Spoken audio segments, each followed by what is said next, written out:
Enregistrement et puis Ça y est, l'enregistrement a démarré. Parfait. Bienvenue à tous au webinaire sur la mission Texas 2025. On va pas tarder à commencer. On a encore quelques inscrits qui nous rejoignent. Aujourd'hui, au programme de ce webinaire, on a plusieurs intervenants, donc une présentation par Joël Seu d'Auvergne-Rhône-Alpes Entreprises. Ensuite, Lucina Gravière va nous présenter les relations de la région Auvergne-Rhône-Alpes avec l'État du Texas. On aura l'intervention de Frédéric Rossi sur le contexte géopolitique actuel des États-Unis. Ensuite, la majorité du webinaire va se concentrer sur les opportunités sectorielles, donc avec nos experts de Business France en Amérique du Nord. Et je terminerai avec une présentation du programme de la mission. Et puis, nous aurons également un témoignage d'entreprise d'un dirigeant qui a une filiale et un VIE au Texas. Nous finirons par des questions et réponses. Bienvenue encore pour ceux qui nous rejoignent. On va donc débuter ce webinaire qui va durer 1 heure. Et donc, je te passe la main, Joël, pour la présentation Auvergne-Rhône-Alpes Entreprises et de nos missions internationales. Oui, bonjour à tous. Donc, Joël Seu, responsable international chez Auvergne-Rhône-Alpes Entreprises. Très rapidement, parce qu'on n'a pas le temps et aujourd'hui, on est tous là pour parler du Texas. Vous rappelez que Auvergne-Rhône-Alpes Entreprises est l'agence de développement économique de la région, que nous sommes implantés sur tous les départements de la région. Vous avez une antenne dans chaque département. Et que notre objectif que la région nous a donné, c'est d'aider les entreprises industrielles à grandir. Donc, pour ce faire, nous avons plusieurs cordes à notre arc. Nous accompagnons les entreprises industrielles et de services à l'industrie, notamment sur leurs projets d'innovation, sur leurs problématiques d'emploi-formation, sur tous les investissements productifs ou de digitalisation ou de décarbonation de leur industrie. Et aujourd'hui, vous avez donc le dernier métier que je n'ai pas cité, qui est le métier international dans le sens accompagnement à l'export. Pour ce faire, nous travaillons en commun, tous ensemble, en région comme dans le monde, avec nos camarades, nos collaborateurs de la Team France Export, qui regroupe donc Business France, la BPI, les chambres consulaires et plein d'autres partenaires, les douanes, l'INPI, etc. Donc, ce que nous vous présentons aujourd'hui, c'est une mission en collectif. Nous travaillons tous ensemble. Voilà. Et vous dire que globalement, donc là, on va parler du Texas aujourd'hui, mais on a beaucoup d'autres missions, effectivement, qui sont en ce moment en cours d'organisation. La prochaine dans le calendrier, c'est le Battery Show à Stuttgart. Ensuite, le PHJ à Genève. À l'automne, une mission Irlande, donc plutôt dédiée au secteur de la santé et des matériaux. Le Texas, on va en parler aujourd'hui. La mission Ontario, pilotée par Julie, qui est connectée également sur des secteurs très variés. Et n'hésitez pas à nous contacter si vous souhaitez y participer, sachant que les deux se suivent et que vous pouvez donc faire les deux d'affilée, puisque Texas, c'est la dernière semaine d'octobre et l'Ontario, la première de novembre, en particulier pour ceux d'entre vous qui sont dans le secteur de la santé. Et puis, comme chaque année, donc, on commence toujours l'année avec le CES de Las Vegas. Voilà, donc à disposition, ainsi que vos référents TFE si ces missions peuvent vous intéresser. Donc, à qui s'adresse la mission régionale au Texas? Eh bien sûr, aux entreprises de la région, qui ont au moins un établissement en région. Nous avons ciblé 3 secteurs pour cette mission. L'aérospatiale, l'énergie avec toutes ses composantes, et Bénédicte y reviendra, et la santé. Euh, Si vous répondez à au moins un de ces critères, vous pouvez vous inscrire à la mission. Donc, globalement, nous nous adressons à des entreprises qui souhaitent aussi connaître un peu le contexte géopolitique sur les États-Unis. C'est vrai qu'en ce moment, il y a beaucoup de questions et d'inquiétudes voilà. Donc, les missions peuvent aussi vous aider à prendre le pouls et Frédéric, je pense, y reviendra. Donc, dans un objectif plutôt de découverte où on met les pieds. Les entreprises qui ont déjà un flux d'affaires avec les États-Unis, mais qui souhaitent accélérer ce flux d'affaires, les entreprises qui ont un projet d'implantation aux États-Unis, et puis également une volonté voilà, de se développer globalement en Amérique du Nord et de regarder, pourquoi pas, le Texas. Pas de minimum de chiffre d'affaires, toute taille d'entreprise sont concernées par cette mission. Je te passe la parole, Bénédicte. Merci Joël. Et moi, je la passe à Lucina. Ah oui. Bonjour à toutes et à tous, je suis Lucina Gravière, responsable du service des partenariats internationaux au sein de la région Auvergne-Rhône-Alpes. Mon service a pour objectif de développer des relations très partenariales avec des pays dans le monde qui ont un niveau de développement économique très avancé, très élevé. Parmi ces pays, bien entendu, les États-Unis, où la région a déjà un partenariat qui date de 2006, donc bientôt 20 ans, avec l'État de Pennsylvanie. Et depuis 2022, notre ex-président de la région, Monsieur Laurent Wauquiez, a souhaité développer également des relations privilégiées avec l'État du Texas. Quelque chose d'axé très clairement sur des partenariats d'ordre économique avant tout. C'est essentiellement ça que nos amis américains apprécient. Tout est très business-oriented. Nous allons évidemment, dans le cadre de notre futur partenariat, ajouter également le volet académique, scientifique, innovation, technologie, et très vraisemblablement un peu de tourisme et de culture. Mais le volet principal, c'est l'économie et c'est sur ce pilier que nous allons tous concentrer nos efforts à l'avenir.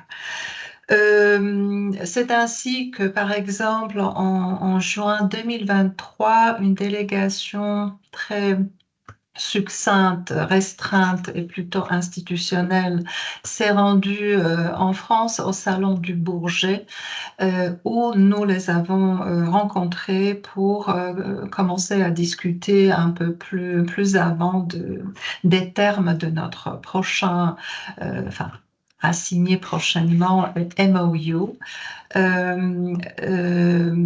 La délégation texane va revenir au Salon du Bourget, mais cette fois-ci bien plus musclée, avec des entreprises. Et la délégation sera conduite par la secrétaire au développement économique et commercial et au tourisme de l'État du Texas. Dans la foulée, si j'ose dire, cette délégation texane, peut-être pas les entreprises qui, elles, vont rester sur le Salon du Bourget, mais la secrétaire herself, ainsi que des dirigeants des différentes agences de développement économique du Texas se rendront les 19 et le 20 juin dans notre région et nous allons à cette occasion organiser un événement, une sorte de séminaire, rencontre de présentation et de promotion réciproque des potentiels économiques de nos deux territoires.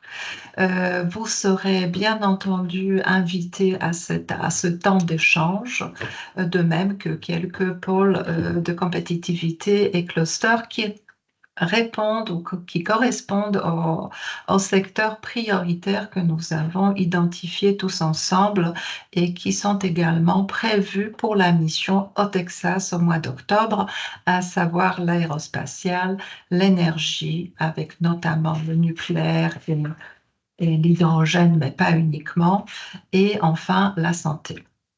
Avec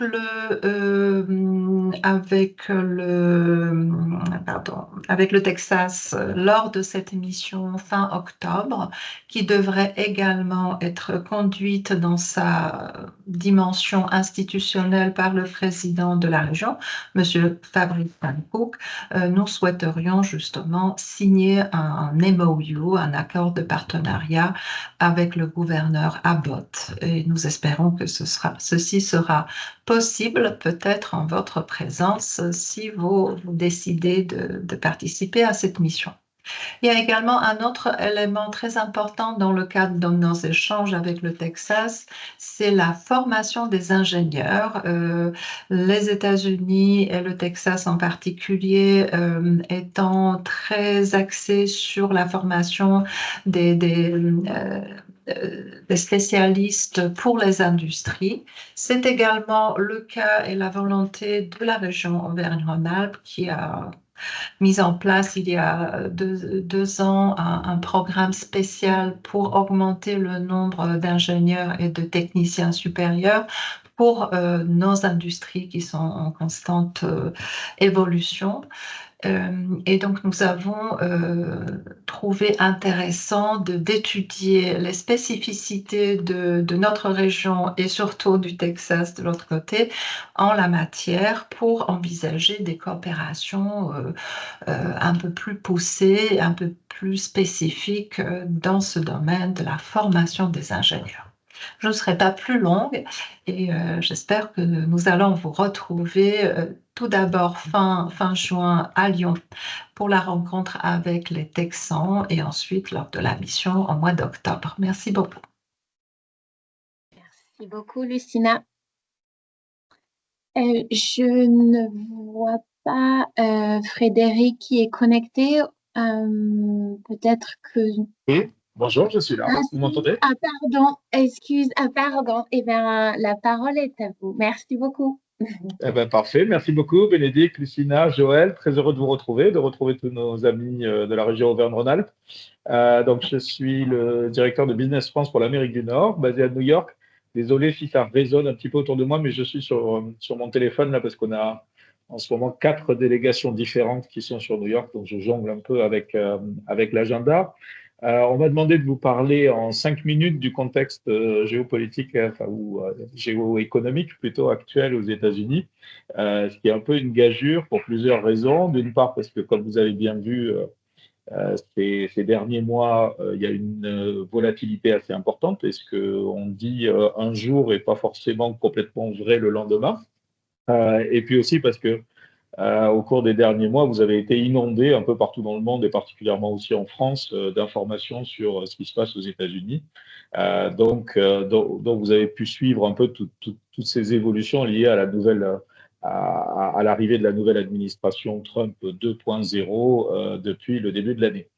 Néanmoins, ce qu'on peut dire aujourd'hui, c'est que effectivement, si on revient un petit peu sur ces 6 derniers mois, on a connu quand même un choc assez massif que tout le monde attendait, mais dont peu de personnes avaient mesuré avant l'intensité potentielle liée à la mise en place de cette nouvelle administration. C'est un peu comme si on s'était pris un pack de rugby en pleine figure. Une situation qui est restée très volatile jusqu'à il y a quelques semaines, je dirais, jusqu'à il y a 2 semaines, à peu près 2-3 semaines. Mais comme toute onde de choc, finalement, cette onde de choc, petit à petit, elle se lisse, elle s'amortit dans le temps. Et on rentre aujourd'hui, on est rentré depuis 15 jours à peu près, dans une situation un peu de new normal quelque part aux États-Unis, dans laquelle d'une part les acteurs économiques se sont habitués à cette nouvelle donne et à cette volatilité, ou commencent à s'habituer et à la prendre en ligne de compte.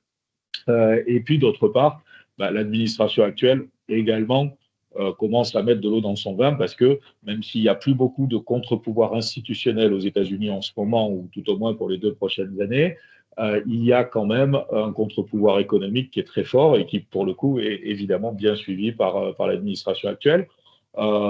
Si on prend pour seul indicateur le cours de la bourse, qui est quand même très suivi par tous les Américains, parce que c'est très important pour eux. On a eu une chute évidemment de plus de 20% après le Liberation Day et aujourd'hui, on est revenu quasiment au plus haut historique.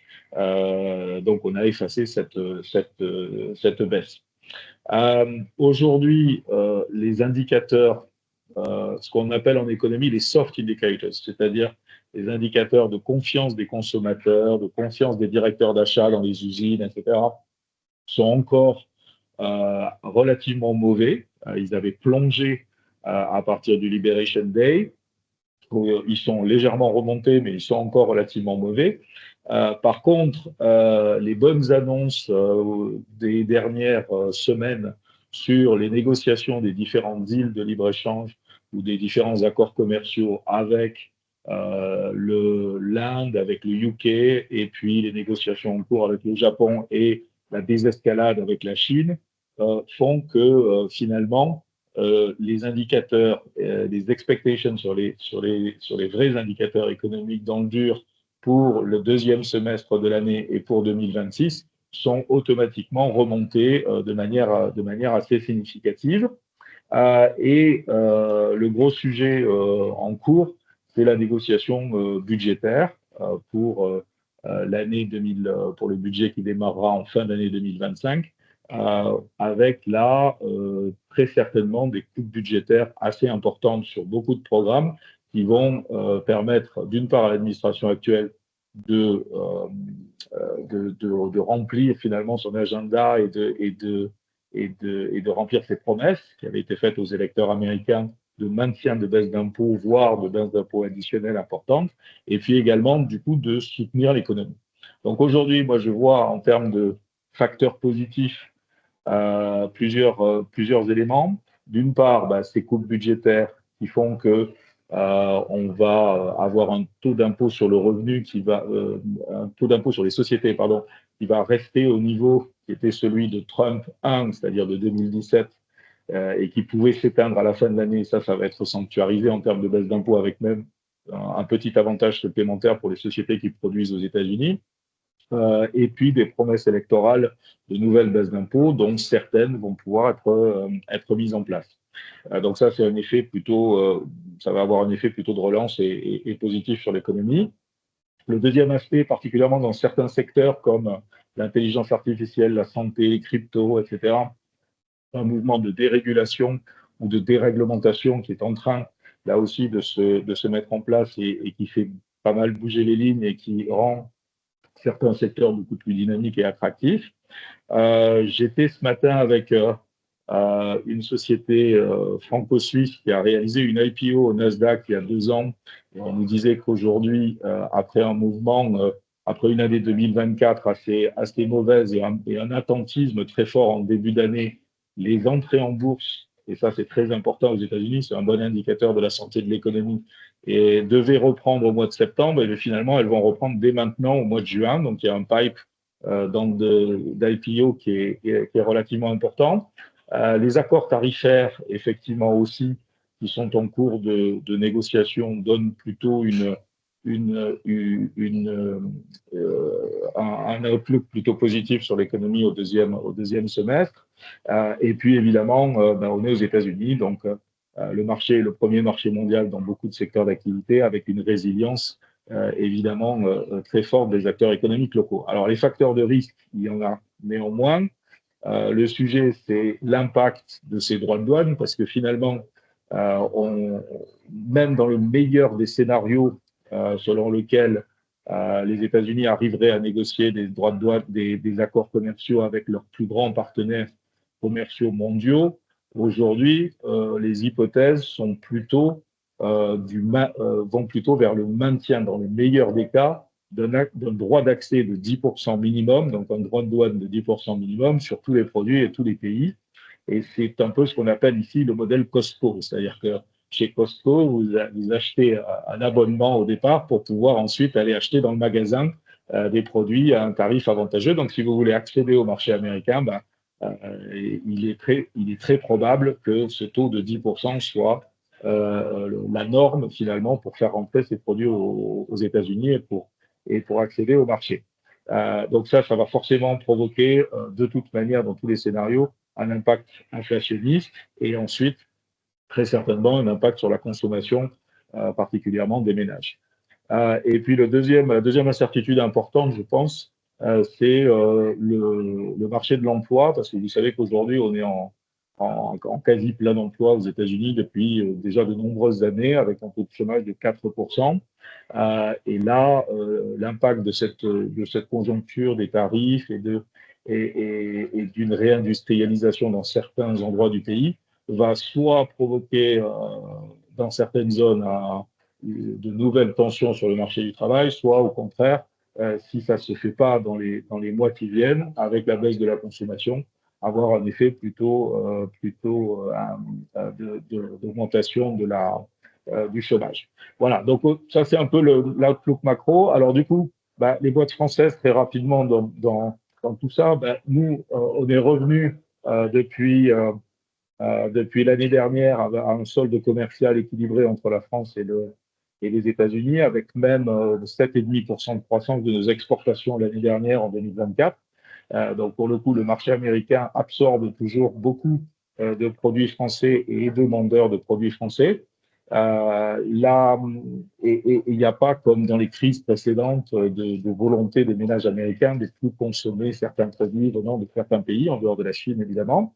Le deuxième aspect, c'est que il n'y a pas vraiment de marché alternatif au marché américain. Ce que je disais tout à l'heure, c'est le marché numéro un dans le marché de consommation numéro un dans quasiment tous les secteurs d'activité. Je crois qu'on a ciblé pour cette mission le secteur de la santé, par exemple. Aujourd'hui, le marché américain, c'est 50% du marché mondial de la santé. Si on prend tous les services de santé et les biens de santé confondus, et c'est 60 à 65% de l'innovation en santé, c'est-à-dire de toutes les levées de fonds des sociétés. Voilà.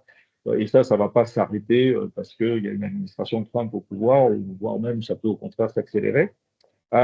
Et aussi, pourquoi c'est le bon moment, je pense, de venir aux États-Unis, c'est que on a aujourd'hui finalement beaucoup de chaînes de valeur et de chaînes d'approvisionnement qui sont bouleversées et beaucoup de grands donneurs d'ordre qui se posent pas mal de questions, notamment les liens avec le Canada. Il y a un énorme boycott de produits américains au Canada et également des sociétés des grands donneurs d'ordre américains qui doivent revoir toute leur chaîne d'approvisionnement parce que les produits passaient la frontière parfois jusqu'à une dizaine de fois entre les États-Unis et le Canada. Et tout ça, finalement, c'est en train chaque société est en train de revoir un peu sa stratégie par rapport à ça.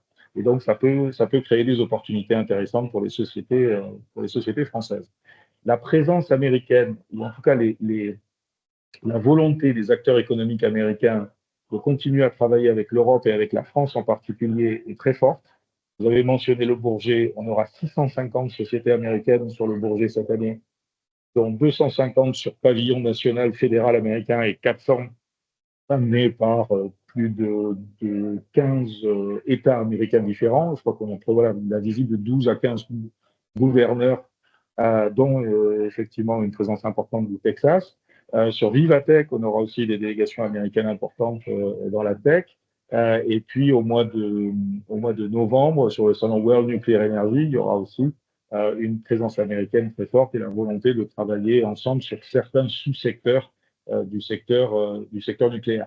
Donc là aussi, on est sur une volonté des deux côtés finalement de continuer à poursuivre les échanges et la relation transatlantique. Et aujourd'hui, on observe même un mouvement de réinvestissement ou de réallocation de leurs ressources par les très grands fonds américains, les KKR, Blackstone, etc., vis-à-vis du marché européen, parce que finalement, pour les sociétés américaines et pour les investisseurs américains, si on regarde la carte du possible à l'international en dehors des États-Unis aujourd'hui, finalement, l'Europe, c'est peut-être pas là où il y a le plus de croissance, mais c'est là où il y a un cadre juridique qui est sécurisé et là où on a des interlocuteurs qui sont innovants, avec des belles sociétés et avec lesquels on peut travailler. Voilà, donc je vous invite tous à regarder de manière précise les opportunités avec nos équipes santé, énergie, infrastructure sur le Texas, parce que c'est la 8e économie du monde aujourd'hui, le Texas, et c'est une des économies américaines qui a le vent le plus en poupe et qui se développe le plus, particulièrement dans ces secteurs-là. Et puis, c'est également le premier État américain exportateur en France. Alors, évidemment, c'est lié aux exportations de oil and gas, particulièrement de GNL de ces dernières années. Mais même sans ça, c'est quand même un acteur économique majeur aux États-Unis. Et je trouve que c'est une excellente opportunité et un très bon choix de la région Auvergne-Rhône-Alpes d'aller développer des relations avec cet État américain. Voilà, merci beaucoup. Merci beaucoup, Frédéric. Du coup, on va enchaîner avec nos experts sectoriels et particulièrement donc la santé. Bonjour à tous, merci Bénédicte, merci à tous. Ludmila Potiron, donc je suis chef de pôle de l'équipe santé chez Business France, donc l'équipe Amérique du Nord depuis le bureau de New York. Je vais vous faire une petite présentation très rapide au niveau de l'équipe, de comment nous sommes structurés. Ensuite, je laisserai la parole à mon collègue Sébastien, qui lui est basé au Texas, à Houston, et qui pourra vous donner plus de détails.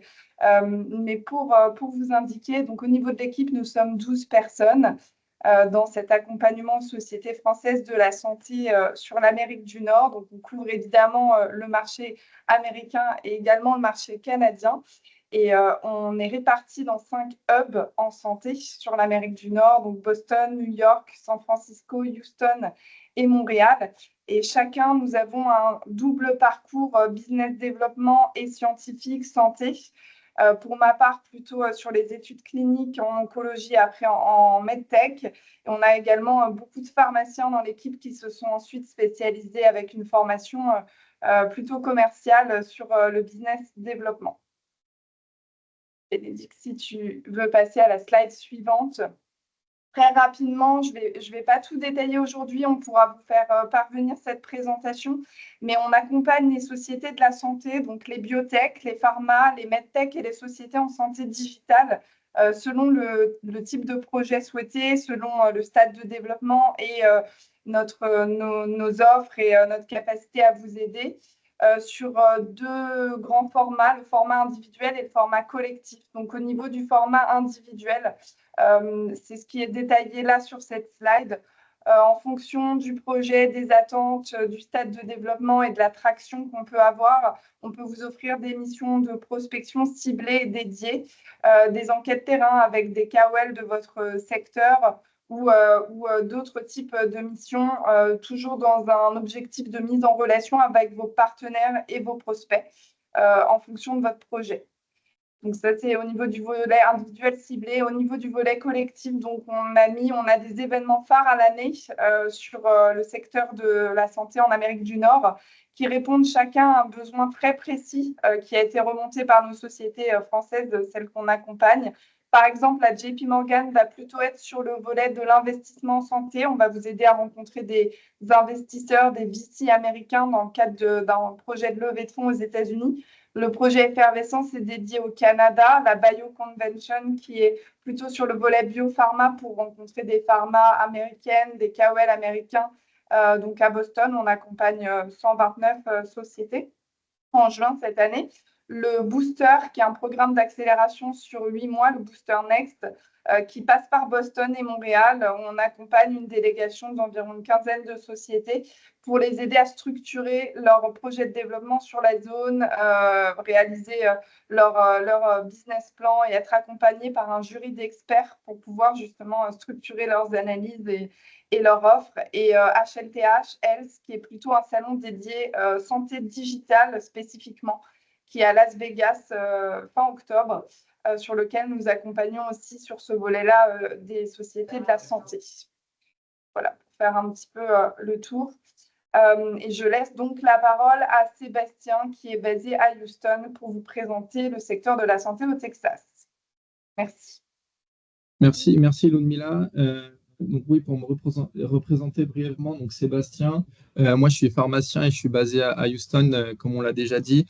Je vais vous apporter quelques éléments sur la santé au Texas. Donc je crois qu'on a déjà bien mis en avant le poids économique donc, du Texas aux États-Unis.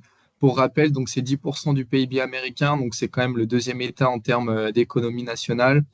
Ça se traduit par 250 milliards donc, de dépenses annuelles en santé. Donc, le Texas rivalise largement avec des États comme l'État de New York. En termes d'écosystème d'entreprise, on recense aujourd'hui donc environ 7400 plus ou moins entreprises santé, que ce soit biotech, pharma, medtech ou e-santé. Et parmi celles-ci, donc on a un petit peu plus d'un cinquième qui sont étrangères, donc internationales et qui sont implantées au Texas. Donc, ce dynamisme fait venir des fonds, donc des investissements. Donc, récemment, on note des investissements significatifs. J'ai recensé là environ 600 millions d'investissements locaux pour renforcer donc l'écosystème santé. Ça se traduit par de la rénovation de centres, par exemple de cancérologie, ou encore étendre l'accès aux soins au plus possible de patients. Donc cette dynamique qu'on trouve au Texas, elle s'applique parfaitement aux deux villes d'intérêt aujourd'hui. La première, donc Austin. Donc Austin, en bref, donc c'est plus de 1000 entreprises santé. C'est 3,5 milliards de dollars levés sur les 5 dernières années en santé. Et donc ça positionne Austin comme une ville du top 10 national pour trouver des financements en santé. Côté académique, donc on retrouve des jolis piliers comme la Dell Medical School, qui, elle, est plutôt axée innovation et transformation des systèmes de santé. Et elle travaille de pair avec UT Health Austin, qui, elle, est plutôt son bras armé clinique. Et donc, les deux permettent de couvrir vraiment un large panel en termes d'innovation santé. Sur le plan hospitalier, donc on a un gros groupe hospitalier, c'est Ascension-Seton, avec notamment leur hôpital, le Dell Seton Medical Center, qui lui possède un centre de traumatologie de niveau 1 avec des soins très avancés en neurochirurgie, neurologie et aussi soins intensifs neurologiques. Donc cette dynamique, elle attire aussi côté innovation beaucoup de hubs et incubateurs qui sont ouverts aux collaborations internationales. Je pense que le plus emblématique, c'est Capital Factory. C'est vraiment la plaque tournante pour les startups tech et santé numérique aujourd'hui. Donc, il y en a d'autres comme ATI, Div Inc. Mais j'aimerais aussi mettre un point d'attention sur le CPRIT. Donc, c'est l'Institut de prévention et de recherche contre le cancer au Texas. Chaque année, il distribue environ 3 milliards de dollars pour la recherche et pour les startups en oncologie. Donc, deux startups françaises ont bénéficié de fonds de part de cet organisme. Donc, c'est Invectis et March Biosciences qui ont reçu environ 15 millions de dollars chacune pour les aider à évoluer. Ces financements, c'est des grants, donc ils ne sont pas dilutifs et les contreparties sont plutôt moindres, ce qui est très rare aux États-Unis. On a aussi des gros de l'industrie qui sont présents à Austin, donc Thermo Fisher qui est leader mondial dans les équipements de laboratoire.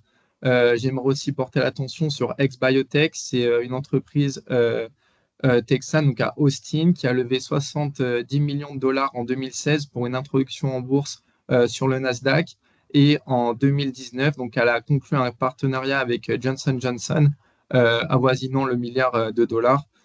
Et enfin, je finirai par une présence donc la communauté française. Donc, on a la French Tech Austin qui est là pour nous aider et aussi la Chambre de commerce franco-américaine. Pour Houston, à présent, donc Houston, c'est différent de Austin, mais c'est très complémentaire. Donc, c'est reconnu comme, on va dire, la capitale clinique des États-Unis, si ce n'est mondiale, j'ai envie de dire. Donc, au cœur de l'écosystème, on a le Texas Medical Center qui est 21 hôpitaux, 4 écoles de médecine et c'est 10 millions de patients chaque année qui circulent dans ce complexe hospitalier. Donc, c'est vraiment un vrai terrain de jeu clinique unique. Et à titre informatif, en cours en ce moment, c'est 20 000 essais cliniques en cours dans ce complexe hospitalier qui couvre vraiment de très larges aires thérapeutiques, beaucoup de oncologie avec tumeurs solides, immuno-onco, mais également des thérapies géniques émergentes et maladies rares. Euh, donc, toute cette dynamique fait aussi ressortir pas mal de hubs et incubateurs à Houston. Donc, le Texas Medical Center possède son propre hub innovation qui est le TMC Innovation et également Johnson Johnson qui est venu profiter de cette dynamique pour implanter son propre incubateur, donc le Johnson Johnson Labs. D'un point de vue grosse entreprise, on a aussi Pfizer et Merck qui profitent de cette dynamique avec énormément d'actions de sensibilisation locale et d'actions de terrain. Et j'aimerais aussi parler de Lexicon. Donc, Lexicon, développe donc des thérapies ciblées innovantes pour les maladies métaboliques et cardiovasculaires. Et récemment, ils ont conclu un accord de licensing d'1 milliard de dollars avec Novo Nordisk, donc, qui est un leader mondial en diabétologie.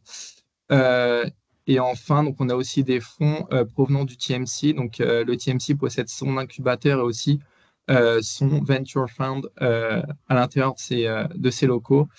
Donc, voilà. Et puis aussi, une présence de la communauté française avec la Chambre de commerce franco-américaine et le consulat général de France au Texas est à Houston. Merci beaucoup. Merci beaucoup, Sébastien. Nous enchaînons donc sur le secteur énergie. Voilà, bonjour à tous, Stéphane Alice, donc ravi de vous parler aujourd'hui. Je dirige la filière industrie et clean tech pour Business France en Amérique du Nord. Comme son nom ne l'indique pas, c'est une filière qui recouvre aussi les transports, qu'ils soient terrestres, aériens ou spatiaux, et on aura l'occasion d'en parler dans quelques minutes en ce qui concerne le spatial. Alors, je n'ai pas affiché dans cette présentation que vous voyez à l'écran, je n'ai pas affiché de description de l'équipe que je dirige en Amérique du Nord, mais sachez que les deux secteurs qui vont être abordés dans les prochaines minutes, à savoir l'énergie et l'aérospatiale, sont suivis respectivement dans mon équipe par 5 personnes, dont 2 d'ailleurs basées au Texas pour l'énergie. Et en ce qui concerne l'aérospatiale, 3 personnes, dont Benjamin Bensoussan, qui prendra la parole juste après moi, qui est basé à Houston et qui d'ailleurs dirige notre bureau sur place. Alors, commençons par le secteur énergétique, c'est ce que vous voyez à l'écran, avec une première slide qui est assez riche en chiffres et en informations, mais je vais vous la résumer en quelques idées. Donc, tout d'abord, le Texas, on peut dire que c'est la capitale américaine de l'énergie. Pourquoi? Parce que c'est le premier producteur national d'énergie, mais c'est aussi le premier consommateur au niveau national, avec une demande soutenue et une demande en forte croissance d'ailleurs, compte tenu à la fois des besoins de l'industrie manufacturière. J'inclus d'ailleurs dans l'industrie manufacturière le oil and gas. C'est une industrie qui est très active, qui attire de nombreuses entreprises étrangères, mais aussi américaines d'ailleurs, qui pour certaines se relocalisent au Texas. Demande soutenue aussi du fait des besoins des particuliers. Par exemple, la climatisation, c'est un must dans chaque foyer au Texas. Et bien évidemment, c'est un facteur de consommation d'électricité. Et compte tenu enfin du réchauffement et du dérèglement climatique qui se traduit chaque année dans cet État, comme un certain nombre d'autres États autour, par des intempéries et des températures extrêmes, à la baisse pendant l'hiver, comme à la hausse, et surtout à la hausse. La semaine dernière, par exemple, la majeure partie de l'État enregistrait déjà des températures proches de 40 degrés, donc à peu près en avance de 2 mois par rapport à ce qu'on pouvait encore observer il y a quelques années. Alors, à gauche de l'écran, vous avez la décomposition du mix énergétique de l'État, dans lequel, sans surprise, on va dire, on observe une prépondérance du gaz naturel comme première source d'électricité. Et sous la mandature Trump, le cadre réglementaire est assoupli pour soutenir une croissance de la production et d'ailleurs aussi pour soutenir l'exportation d'énergie fossile et donc et du gaz en particulier. Mais comme vous le voyez, les énergies renouvelables constituent elles aussi une composante importante, désormais importante, voire même indispensable, du mix énergétique du Texas. Hein. Comme vous le voyez, l'éolien et le solaire, à eux deux, ça représente un peu plus du tiers de la consommation énergétique de l'État. Et les acteurs de ces secteurs, des énergies renouvelables, font aujourd'hui pleinement partie de l'écosystème texan.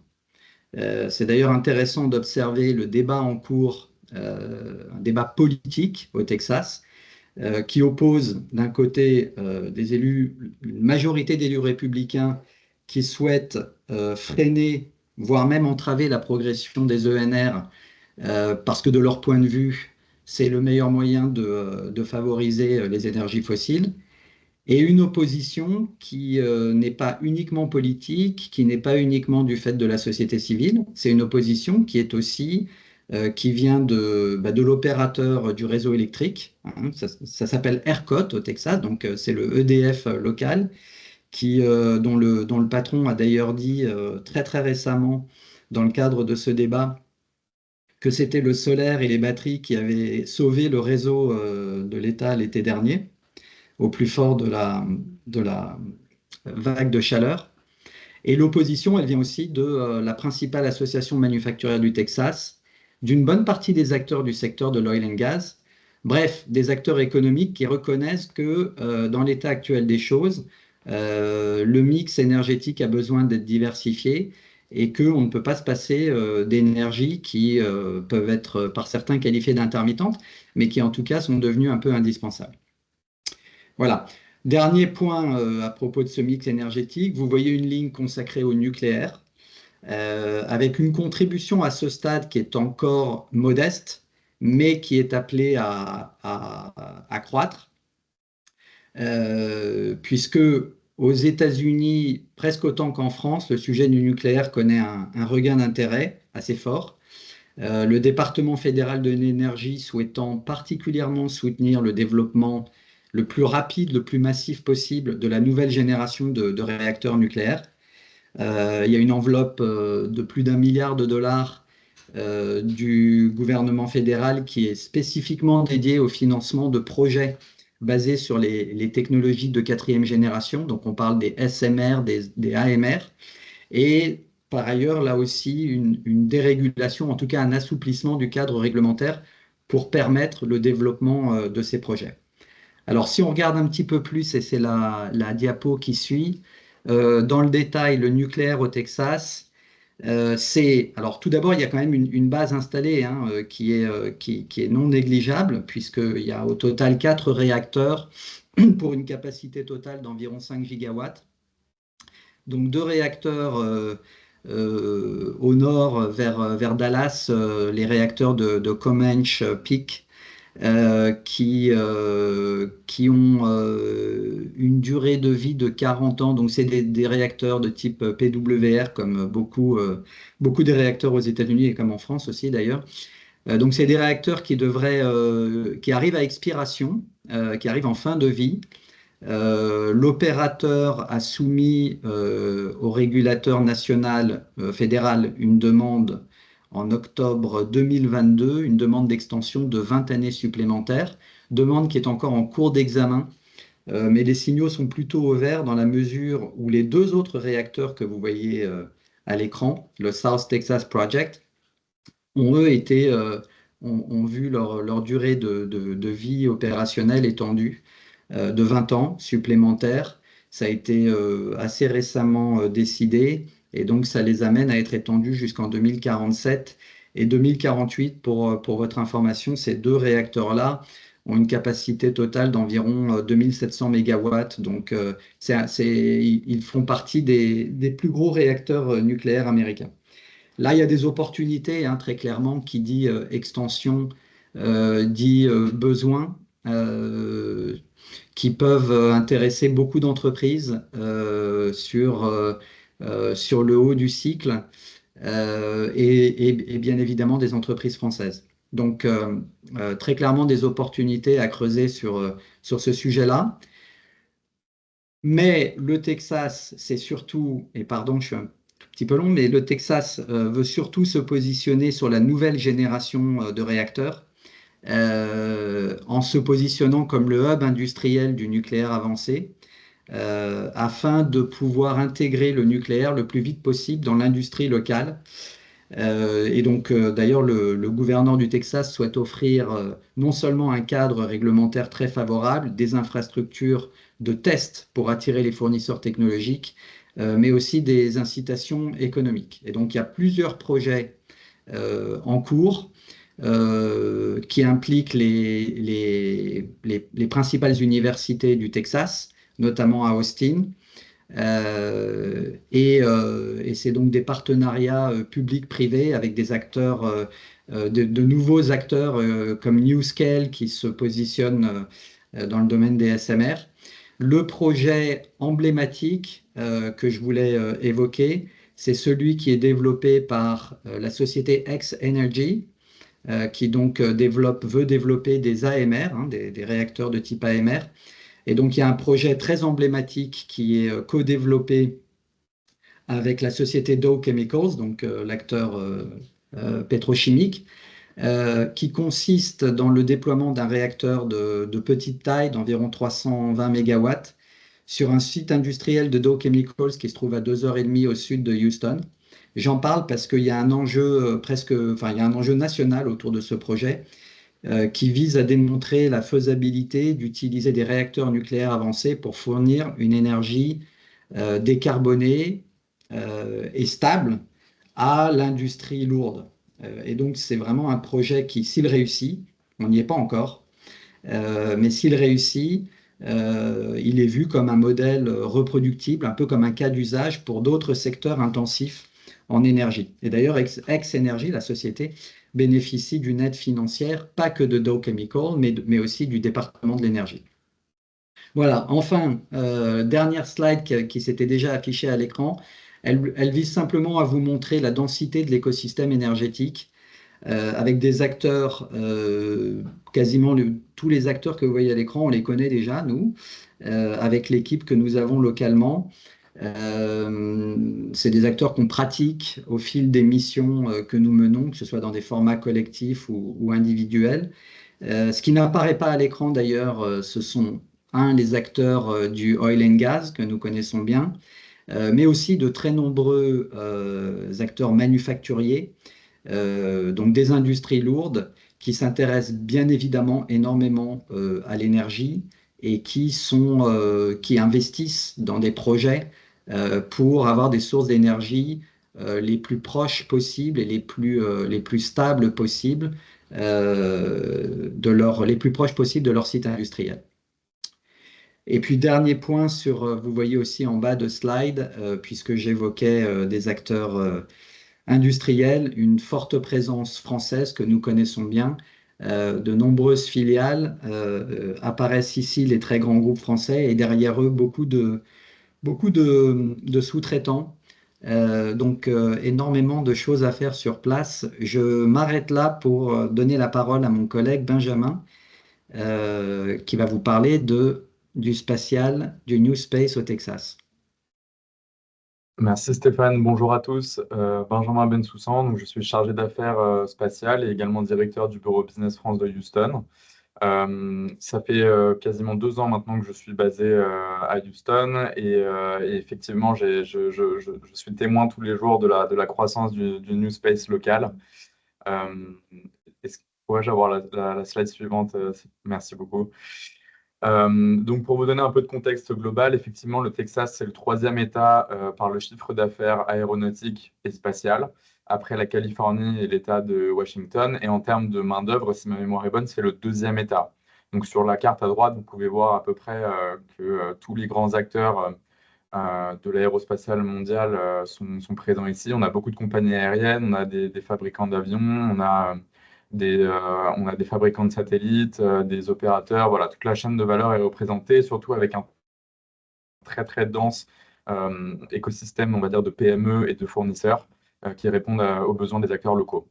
Sur le spatial, plus spécifiquement, il y a 4 grands États spatiaux aux États-Unis, c'est la Californie, la Floride, le Colorado et le Texas.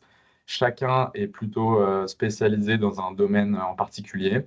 Et au Texas, il se trouve que historiquement, c'est le vol spatial habité. Donc ça va vraiment être le premier pourvoyeur d'opportunités, on va dire, pour l'industrie, c'est le vol spatial habité au Texas. Donc c'est-à-dire l'envoi d'astronautes dans l'espace, vers la Lune. Donc ça concerne notamment la conception des vaisseaux qui vont héberger les astronautes, mais aussi tout ce qui est lié à leur entraînement.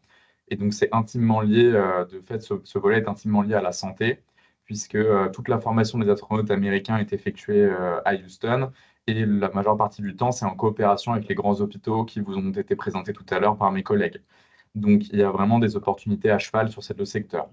Mais le vol habité et la santé n'est pas la seule fenêtre d'opportunité dans le spatial texan, puisque depuis quelques années, on voit un basculement donc, plutôt stratégique vers le spatial commercial. Ça a commencé tout simplement avec Blue Origin qui a ouvert donc ses premières installations au Texas, qui les a renforcées depuis, et surtout SpaceX qui vient aussi donc à Boca Chica, qui est tout simplement en train de créer une ville pour soutenir ses activités de lancement de Starship. Donc ça, c'est tout au-dessus du Texas, c'est à Brownsville, tout en bas, à côté de la frontière mexicaine. Au-delà de ces 2 cas d'or, on a aussi une présence très remarquée et d'autres acteurs New Space qui ont été créés sur place au Texas. Les premiers sont Axiom, puisque ce sont actuellement les plus avancés, je pense, dans la conception du successeur de l'ISS, donc qui sera potentiellement la première station spatiale privée. Et ensuite, deux très beaux succès également avec Intuitive Machines et Firefly, qui sont basés respectivement à Houston et à Austin, et qui, pour la petite histoire, sont les premières entités américaines à s'être posées sur la Lune depuis les missions Apollo. Elles l'ont fait l'année dernière et avec même pas un mois d'écart, pour vous dire à quel point la compétition est rude. Et tout cela, donc à la fois le vol spatial habité et le spatial commercial, est fortement supporté par les pouvoirs publics, puisque le Texas s'est doté d'un fonds, d'une commission spatiale qui supporte déjà les projets spatiaux à hauteur de 350 millions de dollars. Ça devrait être monté à 700 millions de dollars dans les années à venir, avec beaucoup d'initiatives à la fois dans le secteur privé, mais également auprès des universités, des centres de recherche. Voilà, donc il y a une forte volonté de la part du gouvernement texan de rattraper la Californie et d'héberger de plus en plus d'entreprises New Space. Donc tout ça pour vous dire qu'il existe beaucoup d'opportunités sur ce secteur au Texas et que, en plus, comme mes collègues l'ont déjà souligné, il y a quand même un assez bon attrait de la part des partenaires locaux pour travailler avec des entreprises françaises dans le secteur, puisque le savoir-faire français dans le spatial est très reconnu. Voilà, merci pour votre temps. Et je suis à disposition si vous avez des questions sur ce secteur. Merci beaucoup, Benjamin. Du coup, j'enchaîne sur les dernières minutes pour vous présenter entre autres le programme donc de cette mission collective du 26 au 31 octobre. Juste en bref, pourquoi participer à cette mission collective? Il y a vraiment énormément d'aspects, mais il y a challenger votre stratégie entreprise avec votre référent Team France Export, donc vraiment en amont pour la structurer, la formaliser. Comme disait Joël, en amont, peu importe où vous en êtes dans votre projet, que ce soit des interrogations, des marques d'intérêt, développement de flux d'affaires ou un projet d'implantation. Vraiment, venez challenger votre stratégie avec nous. Ensuite, venez vous former. Vous verrez, on a des volets particuliers en amont de la session, 3 webinaires que je vais présenter tout à l'heure. Et puis, comme l'ont présenté tous les experts sectoriels, c'est vraiment l'opportunité unique d'aller sur le terrain, rencontrer l'écosystème local, les sites, les acteurs clés, les institutions, les pôles de compétitivité et bénéficier de la présence politique et académique qui Donc, vraiment une mission avec 3 volets au service des entreprises, mais avec également des acteurs politiques et académiques. Donc, en 1 minute, le trame du programme qui sera adapté en fonction de vos besoins. Une arrivée à Austin le 26 pour ensuite enchaîner le lundi avec donc la rencontre de ces acteurs locaux, la signature MOU et une soirée régionale networking avec de nombreux acteurs. Le mardi, on aura donc, après le voyage vers Houston, tout un séminaire de Doing Business USA avec nos acteurs locaux à Houston, donc un séminaire collectif. Et puis, les 3 jours suivants, ce seront des visites collectives de toute la délégation régionale, mais également visites par secteur, donc selon vos besoins. Et en parallèle, des rendez-vous B2B si vous choisissez cette option. Cela m'amène donc à vous présenter nos 2 offres. Donc, première offre, c'est la mission découverte qui est vraiment participer à ces 5 jours de mission au programme collectif, donc pour 800 €. Si vous le souhaitez, on rajoute un programme de rendez-vous personnalisé, donc vraiment avec des prospects ciblés, une vingtaine de prospects ciblés selon votre cahier des charges. Et donc, vous participez au programme collectif, vous avez vos rendez-vous donc sur mesure pour 3 750 € hors taxe. À savoir qu'il y a un ticket modérateur régional de 470 € pour cette mission. Et également, vous êtes peut-être familier avec le dossier d'assurance prospection de BPI France qui peut être, donc les dépenses liées à cette mission peuvent faire partie de ce financement. Et finalement, dernière remarque, si vous faites partie de France 2030, il y a également un financement mobilisable. Il faut compter à peu près en plus donc, de cette offre vos frais de déplacement et hébergement qui sont estimés à 1 800 €. J'enchaîne sur 2 options complémentaires en communication auxquelles vous pouvez bénéficier dans le cadre de cette mission. Donc, il y a le diagnostic communication. Business France vous conseille par rapport à vos supports de communication existants. Et il y a une option plaquette communication où là, si vous n'avez pas de documentation en anglais ou elle n'est plus adaptée, vous pouvez réaliser une nouvelle plaquette. Donc, 2 options complémentaires pour notre mission. Je vais vous parler tout à l'heure de formation. Donc, il y a 3 points importants par rapport aux webinaires de préparation qui auront lieu en septembre, donc en amont de la mission de la dernière semaine d'octobre. Donc, premier réalisé par la cellule conseil aux entreprises des douanes, donc sur tout ce qui est les formalités douanières, un enjeu important de nos jours. Ensuite, le 17 septembre, on a une série de 3 masterclass sur la communication, donc pour améliorer ou monter en connaissance par rapport aux différences culturelles avec les Américains, comment faire une bonne première impression. Voilà, donc communication et ensuite propriété intellectuelle, donc avec une experte de l'INPI en Amérique du Nord sur tout ce qui est donc propriété intellectuelle et innovation par rapport à ce que vous souhaitez mettre en avant au territoire et vous protéger en amont. J'enchaîne et c'est bientôt la fin. Donc, j'espère que ce webinaire vous a donné envie de vous inscrire à cette mission. Si vous souhaitez vous inscrire, tout simplement compléter, envoyer un bon d'inscription avant le 15 juillet, qui est la date limite.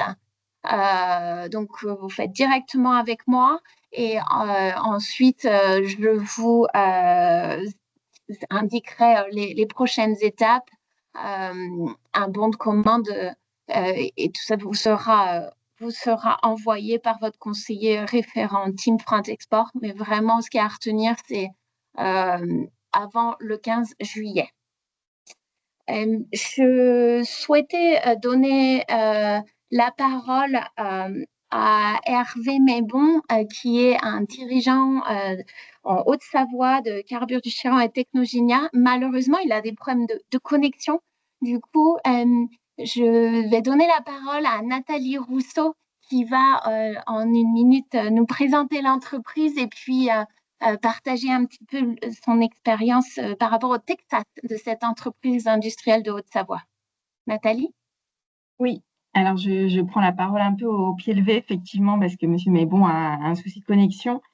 En fait, Technogénia, c'est donc une PME au bord du lac d'Annecy qui est spécialisée dans les solutions anti-usure et dans les produits en carbure de tungstène. Donc, en fait, ils ont créé une filiale au Texas en 2007, très naturellement, j'allais dire, parce que leurs marchés principaux, c'est quand même le oil and gas. Donc, ils ont effectivement une filiale à Houston. Alors, ils vous auraient certainement bien expliqué tout le bien qu'ils pensent, en tout cas, de son développement aux États-Unis et surtout de l'intérêt stratégique pour leur métier d'être basé à Houston. Ce qu'il faut retenir, en tout cas, c'est qu'ils ont été très tôt. Donc, c'est une entreprise qui a été créée en 1979. Et après, quand ils ont vite perçu le possible développement aux États-Unis, et ils ont un partenariat très fort avec l'écosystème sur place, et ils développent énormément avec des VIE notamment. Donc, ils sont en lien avec nos services pour envoyer régulièrement des ressources aussi françaises sur place. Donc, il nous confirme que le marché, en tout cas oil and gas, est en forte expansion, évidemment, et avec des demandes spécifiques de savoir-faire, notamment vis-à-vis d'entreprises françaises. Merci Nathalie pour ce témoignage. J'ai mis à l'écran du coup les coordonnées de nos partenaires Business France Nord-America donc qui aujourd'hui vous ont présenté les opportunités business au Texas. Je reste également à votre disposition ainsi que Joël pour toute question que vous auriez. Et il est 18h03, donc je vais clôturer ce webinaire. Je vous remercie tous. Et à moins qu'on ait des questions. Est-ce qu'il y a des questions? Parce qu'il n'y en a pas dans le chat, donc on peut en prendre quelques-unes si vous en avez. N'hésitez pas, très rapidement. Non, apparemment, nous avons été extrêmement complets et précis. Donc, merci à tous et effectivement à votre disposition. Bonne soirée à tous. Merci. Au revoir. Merci, à bientôt.